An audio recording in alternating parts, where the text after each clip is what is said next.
Hello అండి, మనం cauliflower కర్రీని ఎలా ప్రిపేర్ చేసుకుందామో చూద్దాం. కావలసిన పదార్థాలు ముందే ఇలా ప్రిపేర్ చేసుకొని పెట్టుకోవాలండి.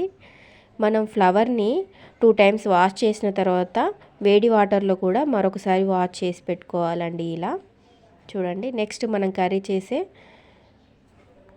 విధానం చూద్దాం. ఫస్ట్ పోపు దినుసులు, పచ్చిమిరపకాయలు, ఉల్లిపాయలు వేసి వేంపుకుందాం.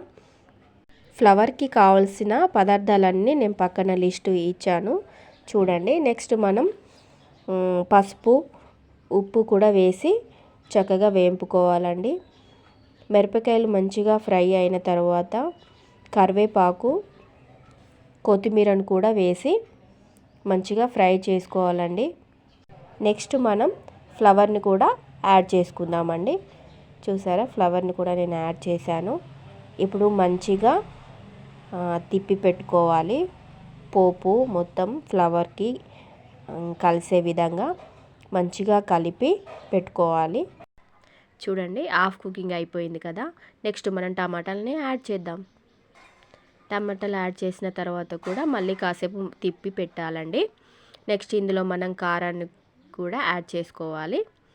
మన రుచికి సరిపడా స్పైసీ, మనం ఎంతైతే స్పైసీనెస్ ఇష్టపడతామో అంత మనం కారం ఇందులో యాడ్ చేసి మిక్స్ చేసి పెట్టుకోవాలండి. ఇలా మొత్తం ఆ కారం మొత్తం కర్రీకి మిక్స్ అయిన తర్వాత మనం వాటర్ కూడా యాడ్ చేసుకోవాలండి. నేను ఫ్రై చేయట్లేదండి, ఫ్లవర్ కర్రీ చేస్తున్నాను.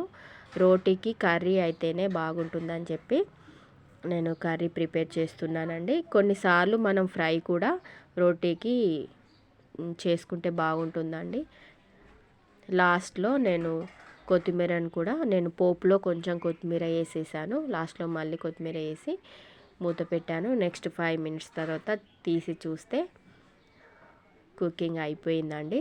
నెక్స్ట్ మనం రోటీలోకి సర్వ్ చేసుకోవడమే. ఫినిష్.